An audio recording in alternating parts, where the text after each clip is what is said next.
Adapun Arsy, setelah semuanya diklarifikasi, saya akan memutuskan bagaimana menghadapinya. Ya Tuan, Gilang menutup telepon dengan ekspresi dingin. Ia kemudian menginstruksikan paparazi yang disewanya untuk masuk ke restoran tersebut, dan mencari tahu apa yang dibicarakan kedua wanita tersebut. Ini deposit. Setelah semuanya selesai, aku akan memberimu sisanya. Arsy mengeluarkan sejumlah uang dari tasnya dan menyerahkannya kepada dokter. Jangan biarkan orang lain mengetahui hal ini. Jangan khawatir, saya akan menangani ini dengan baik, dokter itu meyakinkan dengan percaya diri.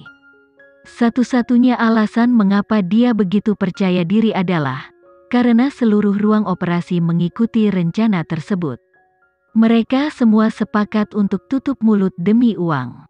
Kalau tidak, sejak laporan Alexa dirilis hingga saat operasi, bagaimana mungkin tidak ada yang tahu sesuatu sedang terjadi? Aku akan menunggu kabar baiknya. Setelah berbicara, Arsy berdiri dan sekali lagi melihat sekeliling sebelum mengenakan kacamata hitamnya dan berjalan keluar dari restoran. Sedangkan untuk dokter, dia segera memasukkan uang ke dalam tasnya dan berdiri dari tempat duduknya. Namun, saat dia hendak keluar dari restoran, Gilang tiba-tiba muncul di hadapannya dan mengambil tasnya dari tangannya. Dia membukanya dan mengosongkan isinya. Uang berjatuhan dan menutupi lantai. Untungnya, tidak banyak orang di restoran itu. Jadi para pelayan segera membantu dokter mengambil uangnya. Tapi Gilang tidak berniat melepaskan dokter itu dengan mudah saat dia menyeretnya kembali ke tempat duduknya. Dokter melihat sekeliling dengan panik, bertanya-tanya apakah Arsy sudah pergi. Sementara itu, Gilang duduk dan mengarahkan dagunya ke arahnya, berhenti melihat sekeliling. Dia sudah pergi. Dokter Lisa, saya rasa kamu harus menjelaskan apa yang kamu lakukan dengan wanita itu tadi. Kenapa kamu begitu gugup? Gilang memperhatikan saat dokter itu gemetar dan tersenyum. Apakah kamu pikir kamu bisa lolos begitu saja? Bagaimana kalau begini? Aku akan memberimu waktu untuk menjelaskannya sendiri. Mari kita lihat seberapa banyak kebenaran yang bisa kamu katakan. Gilang sengaja bermain-main dengannya.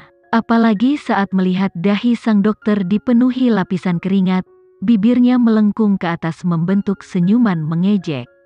Apa? Kamu tidak bisa memberitahuku? Tidak, bukan itu. Saya tidak mengerti apa kesalahan saya. Mengapa Tuan Gilang memperlakukan saya seperti ini? Gilang menatap wanita itu dengan dingin dan berkata dengan suara yang galak, jika ini bukan ruang publik di sini, lehermu akan hilang. Aku di sini bukan untuk ngobrol santai denganmu. Lebih baik jika kamu menjelaskan semuanya kepadaku secara detail, jika tidak, Mandala akan memastikan kamu tidak kembali ke apapun. Jangan menguji keberuntunganmu. Orang yang ingin kamu sakiti adalah seseorang yang bahkan seorang raja pun tidak berani menyentuhnya. Dokter merasakan bahaya di mata Gilang, dan sangat ketakutan hingga dia hampir berlutut di tanah untuk memohon belas kasihan. Namun, tubuhnya tidak mendengarkan, jadi dia mendapati dirinya terdiam di tempatnya. Kamu tidak mau bicara? Setelah menunggu beberapa detik, Gilang memastikan bahwa dokter tersebut tidak mau bekerja sama, jadi dia berdiri dan memperingatkan, sepertinya kamu benar-benar ingin bertemu dengan pengacara Mandala. Tidak, Dokter Lisa dengan panik meraih lengan baju Gilang dan menyeretnya kembali ke tempat duduknya. Aku akan bicara, aku akan menceritakan semuanya padamu. Beberapa hari yang lalu, bukankah kamu datang ke rumah sakit untuk mengatur pemeriksaan kesehatan Nona Alexa? Tepat setelah kamu pergi, seseorang mendekati kami dan menawarkan sejumlah besar uang untuk merusak hasil medis Nona Alexa. Juga apa? Gilang bertanya. Dia menginstruksikan saya untuk mengelabui Nona Alexa agar dioperasi. Kemudian, selama operasi, saya harus menyatakan bahwa ada komplikasi dan menggunakannya sebagai alasan untuk mengangkat rahim Nona Alexa. Saat Dokter Lisa berbicara, dia tanpa sadar memperhatikan reaksi Gilang. Dia sangat sadar bahwa jika Gilang sudah menemukan kebenarannya, tidak mungkin dia bisa menyangkalnya. Mendengar kata-kata ini membuat Gilang sangat marah, hingga dia hampir membalikkan meja kaca di depannya. Dia tidak pernah mengira Arsy begitu kejam. Berapa banyak lagi orang yang terlibat dalam masalah ini? Gilang bertanya sambil menahan amarahnya.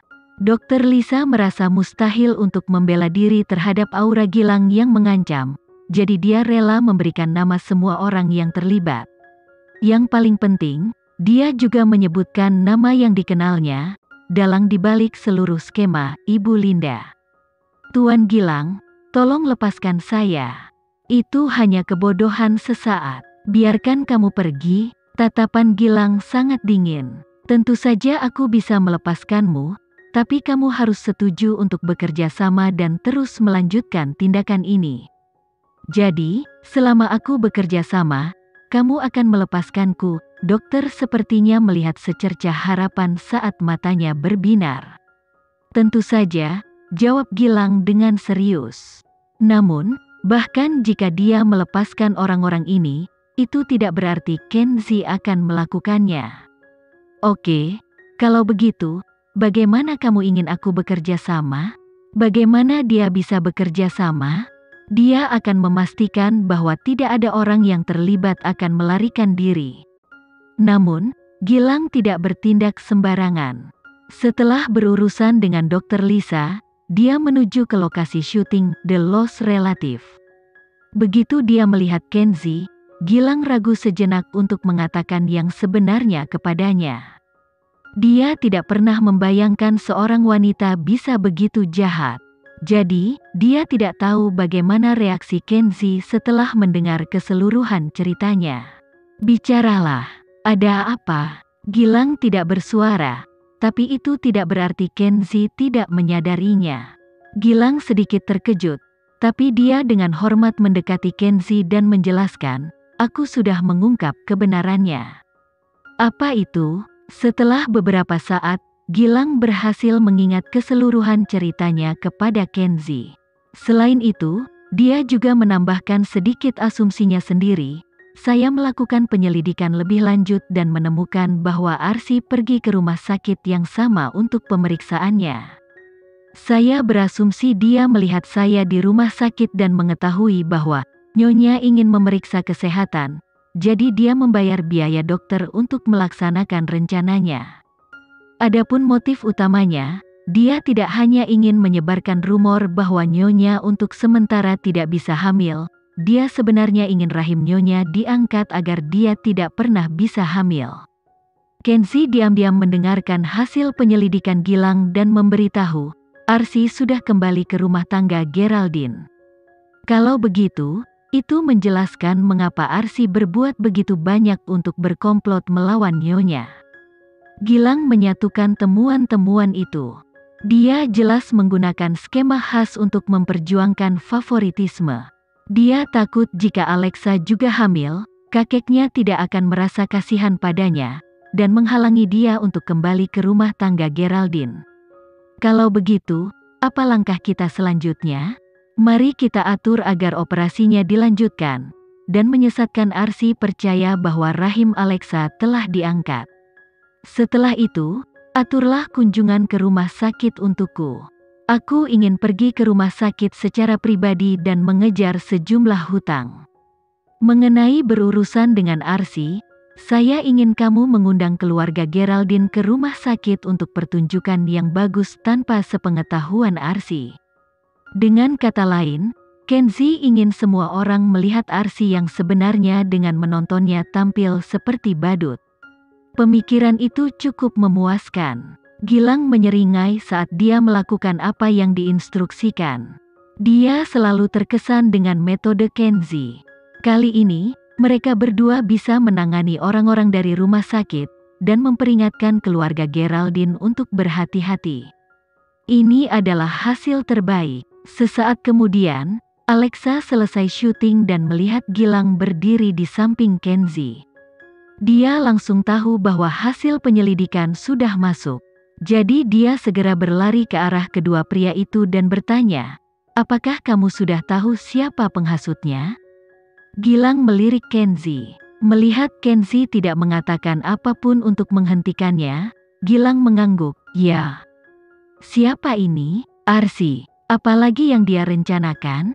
Alexa terus bertanya. Sekian dulu ya video kali ini, kita lanjutkan lagi videonya di lain waktu. Oh iya, bagaimana menurut kalian? Semoga bisa sedikit menghibur kalian semua. Untuk teman-teman yang baru nonton jangan lupa subscribe ya, hehehe. Dan kalau teman-teman ada yang ingin gabung langganan bisa langsung gabung saja untuk dapat fitur yang menarik dan sedikit membantu Mimin. Terima kasih banyak sudah menonton, sampai jumpa lagi, bye.